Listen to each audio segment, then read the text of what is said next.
Okay guys, hello, welcome back to your tutorial number 3, okay, part 3 from Wise Citizen.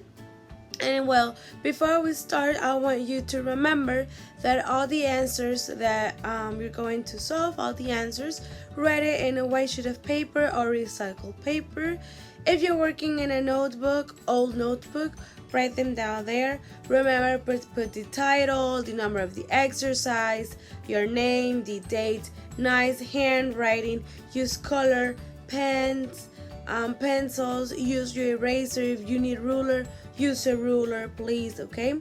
And if you have your learning logbook, perfect. You can do your answers there. Better, you just have to answer, okay? Okay guys, so now grab your learning logbook. We're going to work on page 101, exercise number 3, okay? So grab your materials to start working. Exercise number 3, it says complete the organizer with the missing information and follow the given example right there. You have to finish this organizer, and it says you have to complete the organizer in teams, but well, here you do it individually, okay? Now let's see, over here it says, so let's start. It says a specific right, the right to work, the right to a clean environment, blank, right to preserve their culture and traditions. Those are the specific rights in that column. Now, this blank one, which one do you think it refers to? If you go back on the information given in this, on page 100, there's this information in yellow. This information will help us answer this exercise. So, what is specific rights? There are several. So, let's see which one is the correct one. The correct one is the right. The correct one is the right to. Let's write this down. The right to. This is the right. Sorry if my handwriting is wrong or it's bad, but I'm trying to do my best. Okay. And the right to social security, okay? So that is the right that was missing. Now it says category. These specific rights correspond to one category. Remember that there are 3 types of categories. Those 3 types of categories you saw it in the previous exercise number 2 from page 100. So there are 3. The 3 rights is economic, social, and cultural rights. That's one. There's another one that is called the rights of indigenous people. And the last one, collective and environment rights. So, which one do you think that the right to a clean environment corresponds to which category? Let's see. Any ideas? And great job, you're right. It corresponds to the collective and environmental right, okay? So be collective and the environmental right, okay? The right to social security, what do you think it will correspond to? So any ideas so far? It's social security. Social. Yes. The words are right there. The clues are right there. And the category will be economic, social, and cultural right. Okay? And the last one, you do it yourself, okay? The examples may vary according to the specific right. I need you to go back on the information and complete the examples, please, okay? You do it in your house, all calm down, writing and answer it. You will have 5 minutes to finish that exercise, okay? Now, let's continue. I like this motivational phrase because I think you're going to identify yourself, okay, with it. So let's read it. Dream big, work hard, make it happen. You have to dream big. You have to dream in your goals, what you want to accomplish when you're going to be 21 or 30 years old. Okay, you have to dream big. Even though you're a 6th grader and you're like 11, 12, 13 years old, you have to think in the future, think in big ideas, big projects that you have, okay? And you have to work hard to make those projects, to make those ideas happen, okay? That's why I always say you have to calm down in your behavior, focus, because you're growing up, you're a teenager, but you have to think in big ideas, big dream, okay? Why? When you have it in your brain, those ideas, well, then you're going to make it happen. How? By working hard, by trying to do my homework, by trying to do this and this. For example, maybe you want to put a business, okay? A business about something. So that means that you have to work hard and learn very good or very well the math, okay? The multiplication, division, addition, everything related to math or other subject. Because when you're going to be older, that project is going to happen, okay? You're going to make that dream work, okay? And when you have a goal, if you have it settled, it's going to happen, okay? So guys, always put a big smile, big dream, and work hard because it will happen, okay? Now, let's see this other phrase that I also liked a lot. And this one is related to Rosa Parks. After this, we're going to watch a short video, okay? It says, to bring about change, you must not be afraid to take the first step. You will fail when you fail to try. When you're going to do something, okay, you're like saying, no, but this is going to happen. You have to try it, okay? You have to not be afraid of the negative things or the consequences. You have to try it. Take that step ahead, okay? Try it. Try to do your things, okay? For example, if you have a project, no, I won't have a good grade in my project. No. You have to say, yes, I can. I will do it, and I will have a great grade in my project, okay? You have to always think positive. So if you let that first step happen, then you will not be afraid of failing, and you will try to do it again because you know that you can fail, and then by failing you earn practice. You earn like, okay, that I'm not perfect, so that means that you're not a perfectionist, or that you're not perfect like everyone else is, okay? So it's good that sometimes you fail, okay? We all fail, and when we fail we have to try again to make it harder and let that failness apart, okay?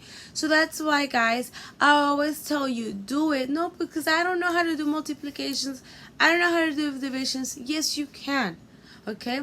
Let those negative things away.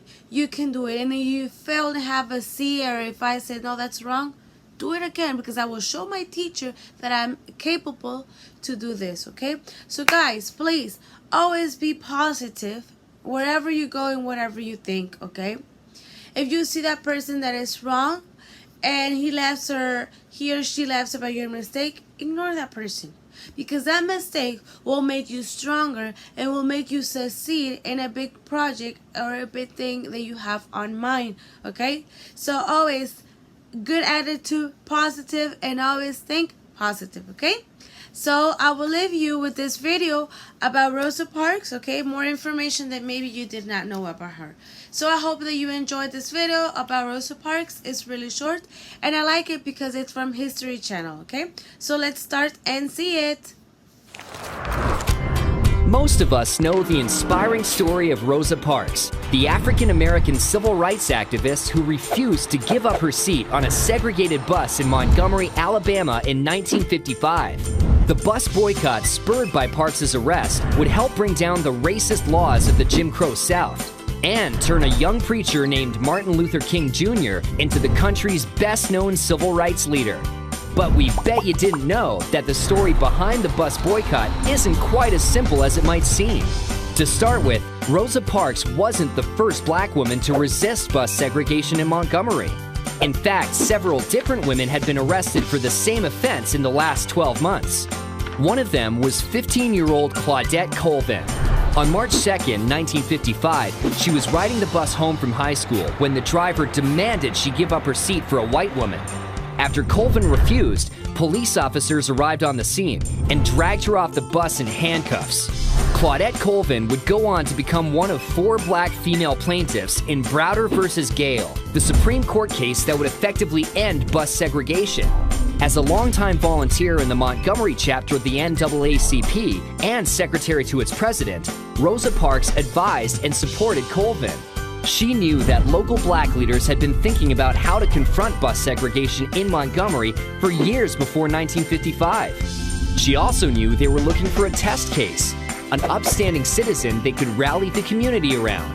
But Parks certainly didn't plan on becoming that test case herself until December 1st, 1955.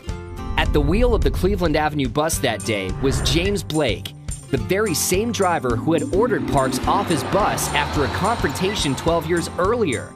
Parks was sitting in the middle section of the bus when Blake told her and 3 other black riders to stand up so that one white man could sit. The 3 other black riders moved, but she refused.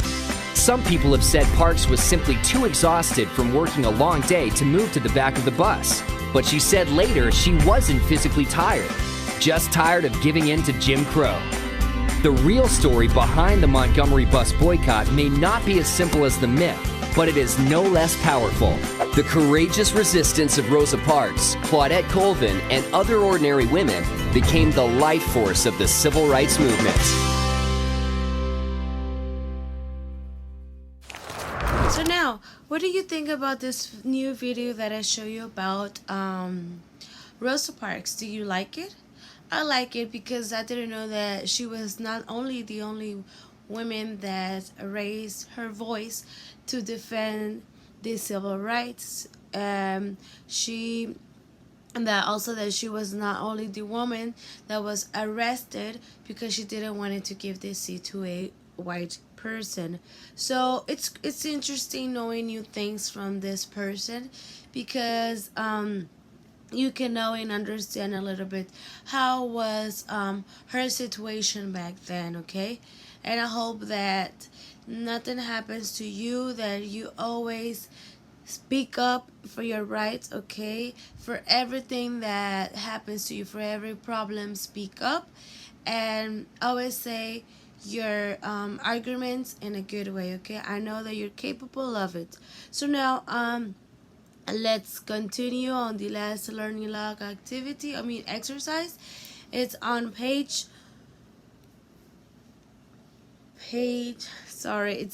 101, okay? On this page, exercise number 4, it says getting teams. Guys, I know that you wish so much to work in teams, but well, unfortunately, due to the situation, we can't.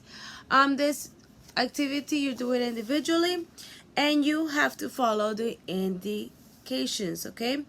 It says discuss or analyze or think, why is it important to know about the different types of rights that are classified in the Universal Declaration of Human Rights? You have to tell me why. Answer all of those 4 questions on a white sheet of paper or old notebook. You put the title, the indication for exercise 4 from page 101, Why a Citizen, week 4, okay? You have to do that activity. That is a notebook activity. You need to do it in your notebook. I don't want you to do it in your learning logbook. Why? Because you don't have space and I don't want to see those little tiny letters that I can barely understand later, okay? So please, guys, do it in your notebook and or an old sheet of paper or a white sheet of paper, recycled paper. Do it right there, okay? Put your name, date, week 4, white citizen, page 101, exercise 4. Question 1, why? And you have to tell me why is it important to know about the types of rights, okay? Because not only you have to know the rights that you have as a child that you know already, but you have to know other rights from other places, those universal rights that not only maybe you say, no, this right's only here in Mexico, but no, maybe that right it's in Europe or in Dubai, another place, okay? Number 2, it says, why are these rights called human? Why are these rights called human? Why do you think they are called human? And write them down. If you don't understand these questions, help yourself with the internet, okay? In Google, search for some more information related to the human rights, okay? Anyways, I will put more information in the tutorial about the human rights, okay? On number 3, it says, choose one of the categories and make a list of the passive, aggressive, and assertive behaviors in relation to representing or to violating other people's rights. For example, in exercise number 3, you have to make a list, and put not like a list, but you can do it also like a chart. You can put passive, aggressive, and assertive, okay? Like this.